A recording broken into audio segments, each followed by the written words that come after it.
ரீசெண்டா நம்மளோட 800 சப்ஸ்கிரைபர் நம்மகிட்ட 800 கொஸ்டின் கேட்டிருந்தாரு. எதுக்கு செலஸ்டியல் டிராகன் எல்லாருமே டெவில் ஃப்ரூட்ஸை சாப்பிட்றது கிடையாதுன்ட்டு. செலஸ்டியல் டிராகன் எல்லாருமே வேர்ல்டு கவர்மெண்ட்டை கிரியேட் பண்ணுறதுக்கு ஹெல்ப் பண்ண 20 கிங்ஸோட வம்சாவளியில் வந்த ஆட்கள். அன்லைக் பைரட்ஸை மாதிரி மரைன்ஸை மாதிரி ஏன் ரெவல்யூஷனரி ஆர்மியை மாதிரி நார்மல் பீப்புளை மாதிரி அவங்க டேரக்டான ஃபைட்டுக்குள்ளே போக மாட்டாங்க.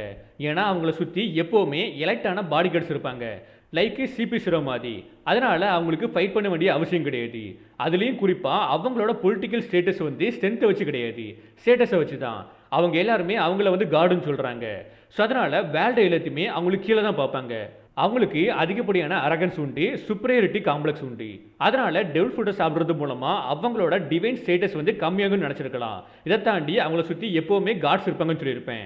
அதுக்கேற்ற மாதிரி செலஸ்டியல் டிராகன் நினச்சா டேரெக்டாக அட்மிரல்ஸுக்கே கமெண்ட் கொடுக்க முடியும்.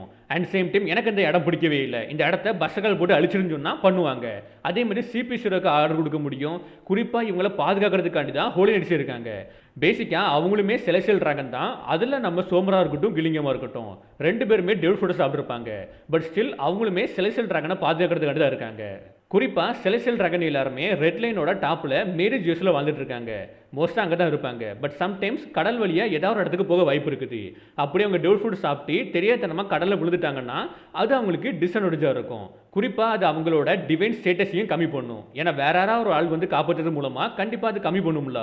ஸோ அதனால தான். இதை தாண்டி இன்னொரு முக்கியமான விஷயம் சொல்லிட்டு பார்த்தீங்கன்னா வேகப்பங்க எக்ஸ்பிளைன் பண்ணியிருப்பான். நீங்கள் எக்கெட் ஆர்கோட லாஸ்ட்டில் பார்ப்பீங்க.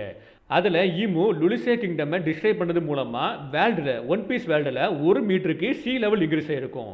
பட் ஓவராக கடைசி 800 வருஷத்தில் மட்டும் ஒன் பீஸ் வேர்ல்டில் எந்த அளவுக்கு சி லெவல் இன்க்ரீஸ் ஆயிருக்குன்னு சொல்லிட்டு பார்த்தீங்கன்னா 200 மீட்டருக்கு மேலே இன்க்ரீஸ் ஆகிருக்குது. இது எல்லாமே வேர்ல்டு கவர்மெண்ட்டுக்கு தெளிவாக தெரியும். சாரி, குறிப்பாக கோரசேக்கும் ஈமுக்கும் தெளிவாக தெரியும். அதனால தான் செலஸ்டியல் டிராகன் எல்லாருமே ரெட் லைனோட டாப்பில் இருக்காங்க, இந்த உலகத்தோட டாப்பில் இருக்காங்க. அண்ட் வேகா பங்குமே அவனோட ப்ராட்காஸ்ட்டில் சொல்லியிருப்பான், இந்த ஒன் பீஸ் உலகம் கண்டிப்பாக தண்ணி கடையில் முழுகுன்ட்டு. இந்த விஷயம் வேர்ல்டு நோபலுக்கு தெரிஞ்சிருக்க வாய்ப்பு இருக்குது. அதனால தான் அவங்களுமே ரெட் லைனுக்கு மேலே இருக்காங்க. ஸோ டெவில் ஃபுட்டை சாப்பிட்றது மூலமாக அவங்களுக்கு இது ப்ராப்ளமாக வந்து அமைய வாய்ப்பு இருக்குது. தண்ணி ரைஸ் ஆக போஸ்டில் சி லெவல் ரைஸ் ஆக போஸ்டில் ப்ராப்ளம் வர வாய்ப்பு இருக்குது. அதனால கூட சாப்பிடாம இருக்கலாம்.